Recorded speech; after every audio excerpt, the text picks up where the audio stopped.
Sorry about that. Let me go over very quickly the version, what I just gave. We have just kicked off doing a sunset date removal from the urban renewal plan, the North Plains Urban Renewal Plan. That, with Elaine Howard's assistance, should be done by the end of February, hopefully a little sooner.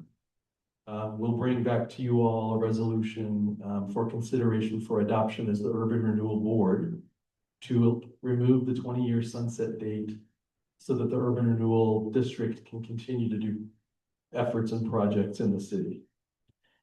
And so the other big project, we know the bookends, kind of the big thing folks are interested in on City Council Urban Renewal Board is updating the plan for the Urban Renewal District, the agency, because we have a reasonably new downtown improvement plan that had heavy public involvement in forming and putting together with a bunch of projects that are urban renewal type projects. So it's kind of baked to be utilized for urban renewal projects, basically. But a substantial amendment, a major urban renewal plan update, has a few different things that we need to attend to between now and then. And so we have Nick Papanek here from Tiberius Solutions, who works a lot with, he's a major project partner with Elaine Howard. He does a lot, he'll introduce himself, but certainly, we're gonna talk about what is probably a good idea in a 5-year action plan to kind of organize doing work that gets us to sooner rather than later with a plan update. And so with that, I will turn it over to Nick. So thank you. Yeah. Thank you, Bill. Glad to be here with you all tonight. I've been doing this work for 20 years now myself. So I started my career the same time that the North Plains Urban Renewal Plan was being adopted.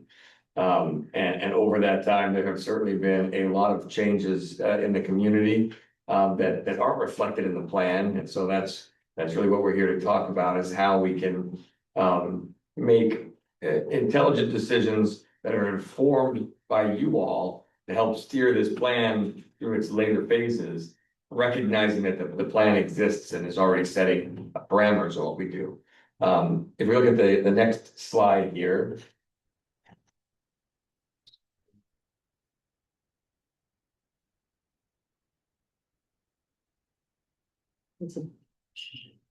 Sorry, It's showing here, but not there. yeah, it's showing the next slide here, but not there. I use the arrow button to just go. Should I just swap over to the.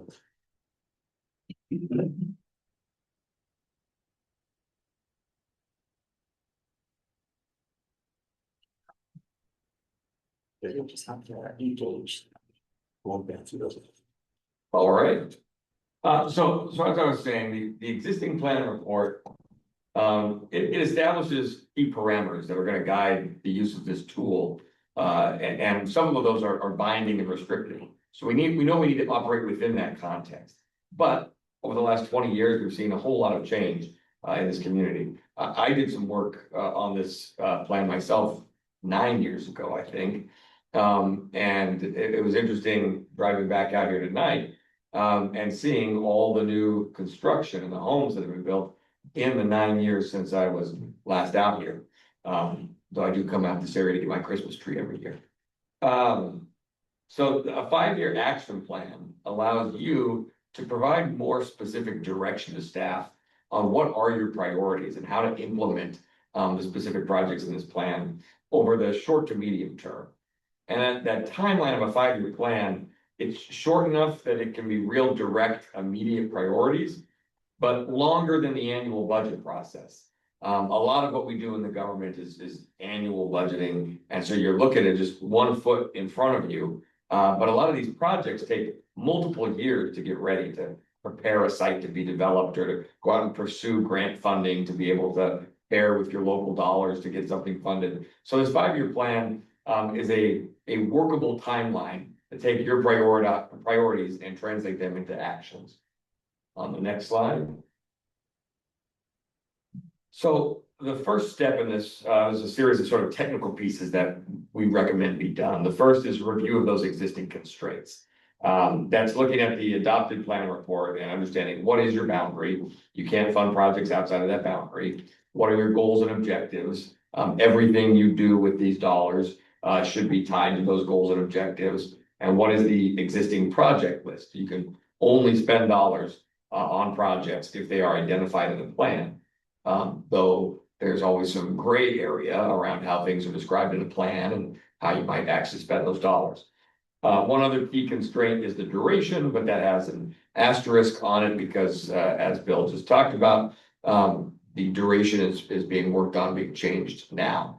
It's not a requirement for urban renewal plans to have a duration. That's a voluntary choice that some communities make. And as this plan shows, it can be a challenge to have those in there, given the uncertainty in how development occurs over time. So we'd be documenting those existing constraints that we need to work within. The next slide talks about doing a status report on planned projects. So we mentioned that the TIF revenue can only be spent on projects identified in the plan. Your plan has 20 individual projects that are listed there. So for each of those, since this is now 20 years old, we want to make sure that we know what's going on with them. Are they already completed? Are some of them currently in progress? If not, are they incomplete, remaining to be done? For anything that is still yet to be done, is there an updated cost estimate? Numbers from 20 years ago on a cost estimate are not going to be really useful today. That doesn't mean that you need to, hire engineers to go out and update costs right now. But if there happen to be updated cost numbers, things that came from the downtown improvement plan, then we want to make sure we fold those in.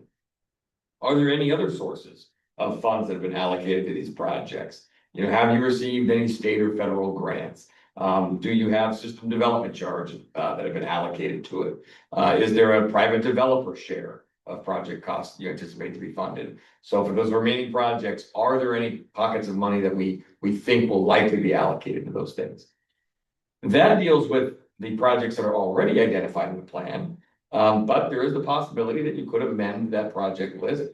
And a good place that you might look at other projects would be the downtown improvement plan.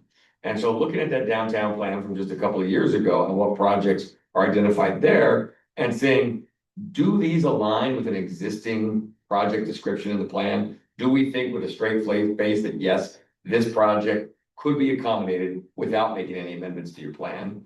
Or do we think that in order to fund these projects with tax increment financing, you would need to do an amendment and you need to add to that project list? So just see whether these things currently qualify or whether they would require an amendment. On the next slide, we talk about the next sort of setting the table, technical analysis that would be done, which would be revenue forecasts. So that's the same work that I did 9 years ago for the city. The primary source of funding for urban renewal areas is tax increment financing. That tax increment financing is driven by the growth in assessed value in these areas. And that assessed value comes from both appreciation and new construction. With Oregon's property tax system, new construction is really what can fuel it to grow beyond 3% per year. And historically, this area has experienced a tremendous amount of new construction. So these forecasts would look at whether there is remaining potential for new construction in this area in the short term. And this is, again, looking at a 5-year period. Are there projects that are already under construction or recently completed construction but haven't come on the tax roll yet? Developers that are eyeing individual sites and are likely to build in the near future.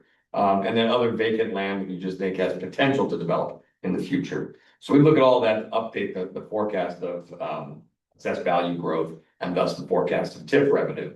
I mentioned we did this the last time in 2017, and it looks to me when I went on the assessor's website and looked at the annual revenue for this area, that it's outperformed our forecast from 2017, which is always great. I much prefer coming to communities to say, you've done a better job than we forecast than say it has not gone as well as we forecast. And in truth, I did not do the original plan, but when I was here in 2017, that was the message, was that this thing had some really aggressive growth assumptions out of the gate. That's why it had this 20-year duration provision put into it, because there were just sky-high expectations for how much development would happen here. You guys have had a whole lot of development, and it's been a very successful plan, just not as successful as the original expectations when that plan was adopted. And so that's why we're at 2026, that expiration date, and we haven't funded all the projects. It was just too aggressive of assumptions. Though at that time, folks had expectations for the real estate market that I think just weren't sustainable. We get to the next task in the scope of work. And this is the last of the kind of technical pieces. If we see the next slide here. Accounting of maximum indebtedness. So forecasting how much revenue you will be generating is a key part of understanding your financial capacity. With urban renewal, there's another part of the equation, which is your maximum indebtedness. So the Oregon Constitution says you can only spend your tax increment revenue on debt service. And every plan has to have a maximum indebtedness limit, the total amount of debt that it can incur over the lifespan of the urban renewal area. Once that limit is reached, the urban renewal area cannot incur any more debt, which means you can't spend any more money on projects. So this is effectively a spending limit on the plan. Each individual jurisdiction is in charge of tracking their own maximum indebtedness usage. It's not done for you by the county assessor or by the State Department of Revenue. Despite that, the state provides almost no guidance to jurisdictions on how to do this. I have done this work for literally hundreds of communities across the state, and it is a really misunderstood calculation for provision. So we like to come in and help folks take a look at your numbers over the last decade since the last time we were here, look at your audits and update that calculation. So we've got a really clear understanding how much of that capacity has been used and how much is remaining. Now, if we go to the next slide, this is where we finally get to the fun parts. So everything up to that point, that's all the technical analysis, really just setting the context, laying the groundwork to be able to make decisions and make recommendations on what you'd like to focus on. Here, we really start facilitating conversations with you all to say, given all that context, how much capacity you have remaining, how much revenue we think is coming in, what projects are left to be funded and what those projects would cost. Now, what are your priorities? How do you see these limited dollars over the next 5 years being best used to help the community and help implement this plan? So we'd recommend a couple of conversations with you all to get your input, make sure that this plan is responding to your desires as the elected representatives of the community to see how you can best use this tool to support the community. From that, we would then do the next slide, a cash flow analysis. So we take all that technical background, we take your input, and we do a cash flow, showing all the revenues and all the expenditures, all the assumed debt incurred and debt service payments being made, all the annual administrative costs, and then the funding for individual projects in this next 5 years to say what we think you could really afford. What is your beginning fund balance and what interest is going to be earned? All those nitty-gritty technical details to be able to say, we heard your priorities, and given your financial constraints, we think this is when these projects can be funded in these dollar amounts. This would sort of be an iterative process where we expect that we would come up with a draft, and then we come back and share that draft with you, and then you could tweak it and say, okay, well, we wanted to do X, Y, and Z, but now when we're looking at the actual numbers here, we realize Z can't be done in this 5-year period. Let's focus on X and Y, whatever the case is. As we go through this process, we may be identifying potential future plan amendments. So it may be that we would say, well, we can't accomplish everything that you'd like to do here because the plan doesn't allow the goals and objectives or the project list or the boundary, something doesn't align with your priorities. So in order to accommodate that priority, you need to do an amendment, and it'd be this type of an amendment, and it would, require this process to make happen. So through this process, we will be identifying if there's anything like that that needs to occur. The next slide shows the sort of timeline and schedule of what this might look like.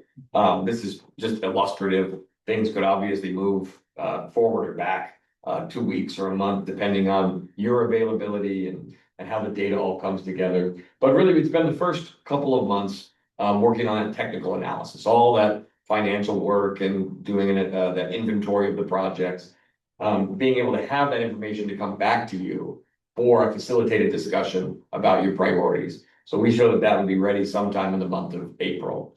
And then once we have your input, we would start working on that cash flow analysis. And there'd be a draft of that, a final version of that, another meeting with you in between the draft and final, so we'd be able to take your input there, and then one final meeting to share that final document with you. A lot of communities use these 5-year action plans as sort of a living document. And so every couple of years, you might update it as you look at your updated financial situation and your updated. But with that, if we go to the next slide, and I said we a lot in this, it's a foregone conclusion that I would be working with you. I am here, not being paid for tonight, but just going because I do work with Elaine a lot. And I have worked with this community in the past, and Bill asked me to come and talk to you all about how this work might be done. I'm not under contract. This is not a train that's left the station. So this is completely up to you all if and how you want to proceed with something like this.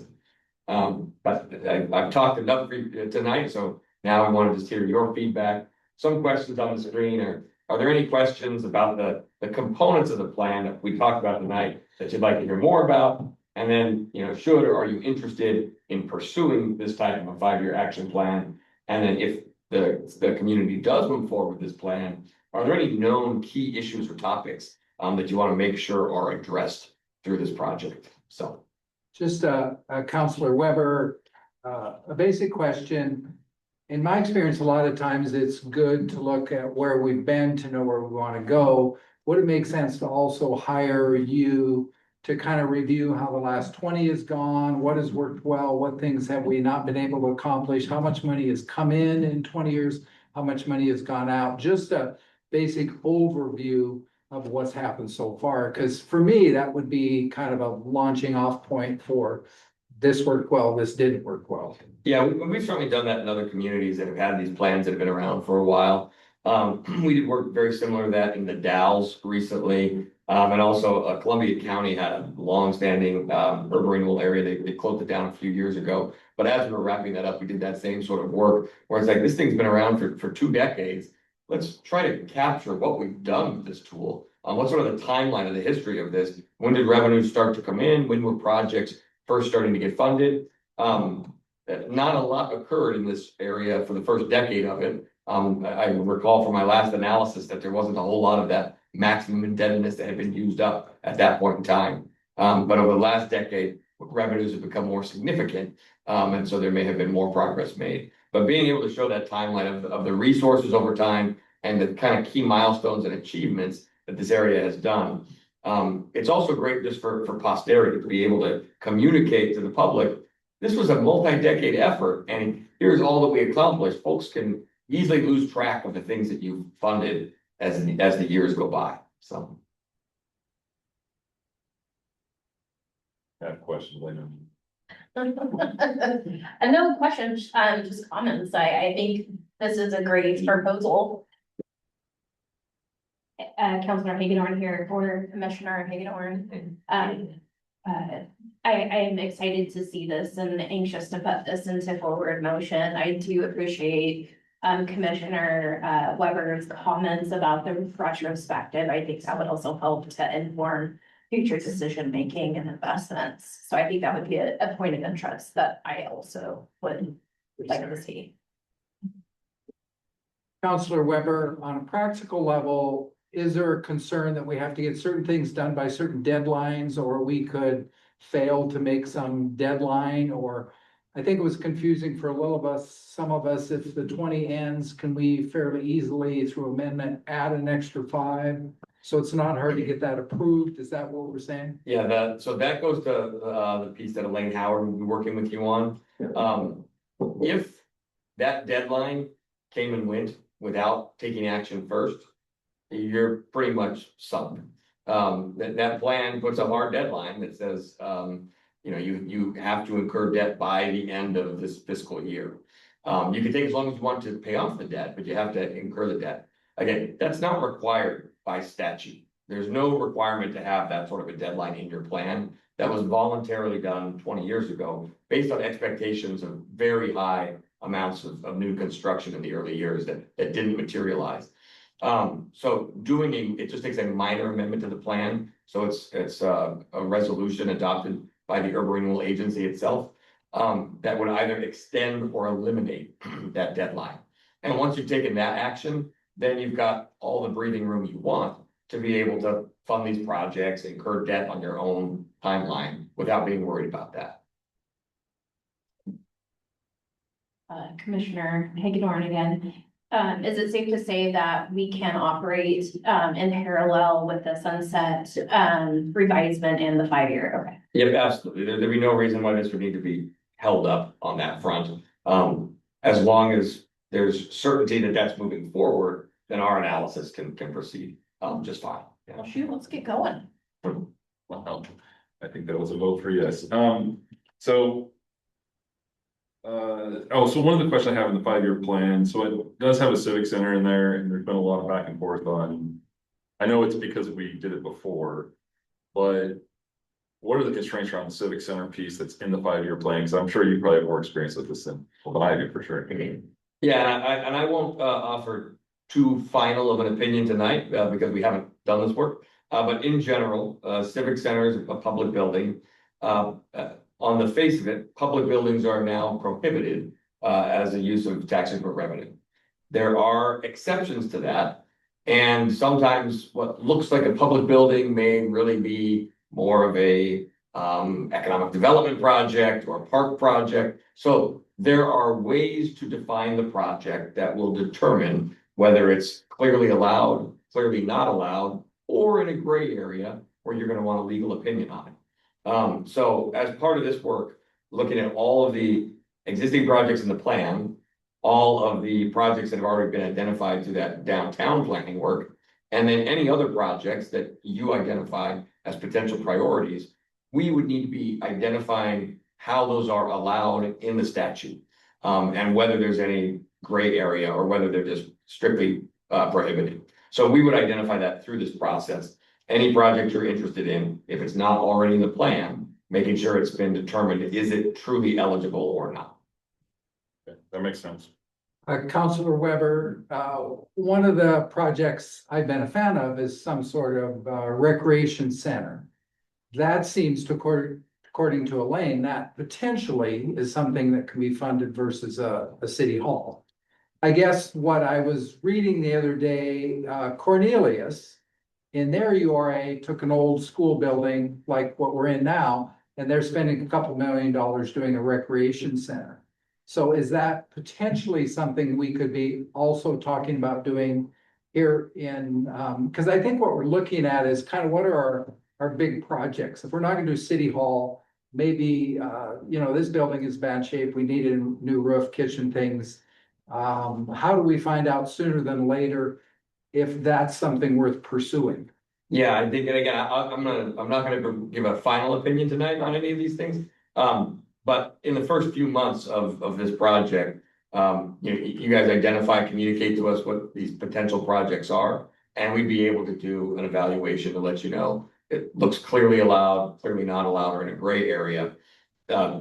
Public buildings and community centers as kind of a Venn diagram with a lot of overlap. And so being able to document the details of that project as clearly as possible, so we can compare that to the statutory restrictions and say, yeah, we think that it fits within this carve out, that it is an allowed public building. Or, the more we hear about it, the more it sounds like this, and it's not allowed. So I can't give a definitive answer tonight, but this comes up all the time for communities across the state. And we're familiar with the statutes, and we just need to become more familiar with the specifics of the project to be able to give you a more definitive answer. Councilor Weber again, yeah, what I love again is the experts, because again, I don't want us to waste our time on something when you say, don't go down that road. If you're gonna do it, you have to create a recreation center, community center is not gonna work. Again, my thing would be to have you right alongside of us, so we don't spend a lot of energy when you say go left instead of right. Yeah, Absolutely. I really welcome your input. Yeah, and one thing this will also do is, usually when I work with communities on projects like this, there is no shortage of good ideas. There's a shortage of revenue. And so it will be, okay, we definitively decided, yes, this sort of a community center project is eligible. And the ballpark cost estimate is X. And when we're putting it in the basket with the other competing priorities, it's gonna be up to you all to say, okay, in the next 5 years, if we have $10 million of capacity. How do we want to allocate that? And what are the best uses of it? And that's the hard part of the decision making, but also the fun part, the decision making. So we'll hopefully be able to provide you with all the sideboards you need on, are these projects eligible? These are the goals and objectives of the plan. With that context, now what are your top priorities? So, okay, so this is a 5-year plan and, so that means it's going to expire either next year or the year after, so.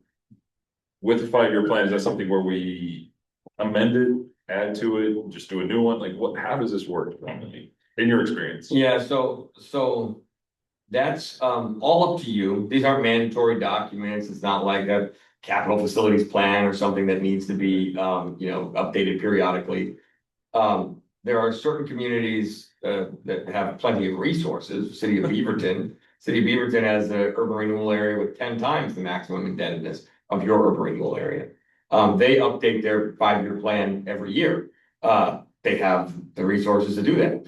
I'd say that it really is update as needed. So if you're able to look annually at the tax increment revenue coming in, and the revenue is pretty close to what we forecast, probably don't need to update it. If interest rates on bonds stay about the same amount that we think that they will be, probably don't need to update it. But if something big happens, if there's a global financial crisis that we read might happen in the paper any day, or it might never happen. If there's a major new development that's positive, if there's a natural disaster that strikes, we did work in the cities or the towns of Phoenix and Talent. They had a huge wildfire go right through the center of their urban renewal areas. And it made a huge change to their 5-year plans for sure. Oddly, as devastating as that disaster was, it wound up with an opportunity to rejuvenate those areas too. So it was like this great catastrophe that led to this great rebirth. It's fitting in a town called Phoenix. But in any case, any major changes that happen in the community, and you look at your plan and say, this really doesn't fit us anymore.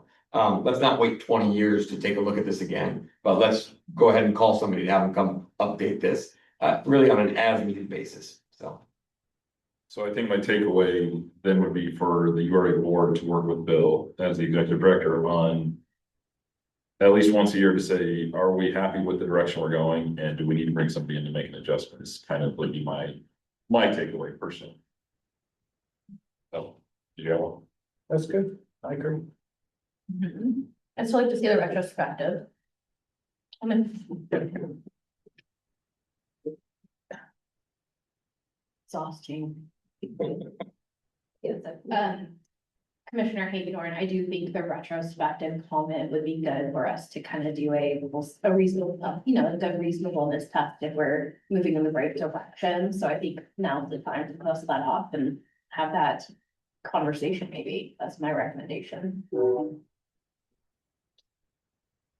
Counselor Weber, again, I think you're the key, you and Elaine and people like you to helping this along. The other thing that really confuses a lot of us are the boundaries. So what we're gonna need help with is how much that was in the old boundaries, in your advice, should stay in there. And then where are other places we could extend the line because we want to do things there. I mean, I think that's a complicated discussion. And my concern is it's gonna take a lot of time to kind of hash this out. And again, what we really need from you is, that's where I love having the experts, is here's what somebody did somewhere else. Here's what somebody else did, and here's what you can think about it. Yeah, So on absolutely. and so forth. And if it turns out that you do want to emphasize projects that would require a boundary amendment, we do have a member of our team that's a seasoned spatial analyst. And one of the most effective ways to deal with that is in a workshop setting like this. She could be here with her computer plugged in, and we can be drawing lines on the map and saying, okay, if we add this, it's this many acres. There's limitations on how many acres you can have, or we do it with Bill first, but we have these live sessions where we have the map on the screen and we are drawing boundaries and seeing how does this impact your capacity. So we've got the ability to do that. If a lot of that would likely happen in detailed work if you chose to move forward with a plan amendment. And then we do those detailed calculations of where the boundary might shift. In this phase that we're looking at here of the 5-year action plan, we would likely just determine a boundary change is or isn't needed in order to accommodate your priorities. But if it is needed, that detailed work would come later. And just to confirm, so we're, the URA, the action plan, sorry, is focused on economic development, so it's commercial and industrial, right? Well, it's focused on your plan, and your plan is gonna have its goals and objectives. I didn't refresh myself on those before this meeting, so I don't know if there are components of it that have to do with residential development as well, so. It does have a little bit in there, but I was curious, so that is something that we would keep in the plan and maybe consider as a priority on the list and decide where do we want this then? Yeah, I would come back, Okay. clearly documenting what those existing goals and objectives are. We have those in mind as you're talking about your priority moving forward. And if there's a difference between those goals and objectives and the council or the urban renewal agency board priorities, we can talk about changes to those that would need to be done through a plan amendment, so. Counselor Weber. You know, in the case of this building, if we are able to include it, we're not in the boundaries now. The boundary is in the street. Yeah. So we're right next to them. At one time, somebody had told me small amendments of less than 1% can be done in a fairly easy fashion by resolution. Mhm. But I don't know in our case where we're gonna do a 5-year plan, would we try to just bring in all the changes at once? Or in a case like this, would you just do the small one? Yeah, so that would be an outcome of this process. One thing we would double check is whether that avenue is available to you. So the statutes say if you're adding 1% or less of the original acreage of your plan, you can do it through a minor amendment rather than a substantial amendment. But that 1% is cumulative. So we have to double check as if there were any previous amendments to this boundary. I don't know if the boundary's ever been added to in the past. So if it hasn't been, then you still have that 1% limit and we calculate what that acreage is. We just want to double check and make sure that there weren't previous additions, so. I also want to give a chance for Council Redding on Zoom. Do you have any questions, comments, thoughts?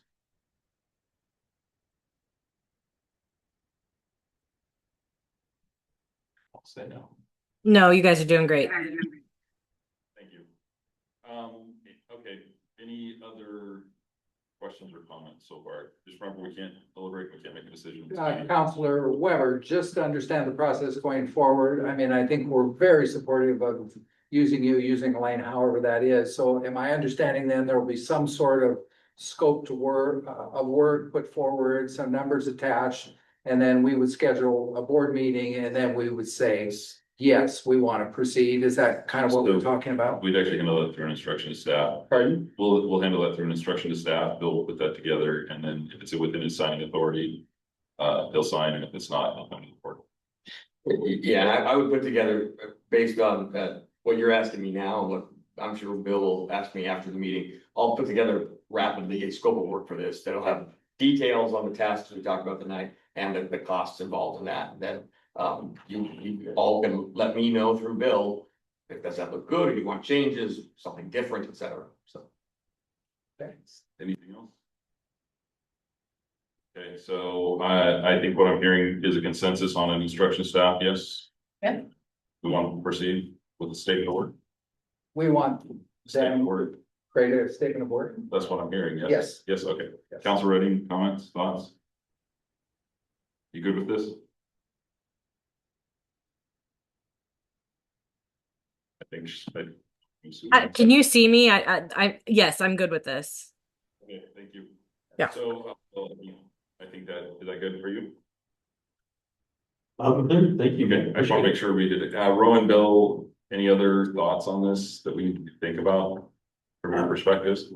I think the only other thing I would say is, utilize, I think you will, but just think about this process as helping determine, if necessary, is there going to need to be a true substantial amendment down the road, or will this action plan kind of divine out that ultimately might not be necessary because of what's identified as desirable changes that don't rise to that threshold. So And that's a very expensive public input Right, process, and that's okay, that can be appropriate, but this process really lets you figure out truly how much of a big bite do you need to do down the road by going through this, including the retrospective, so.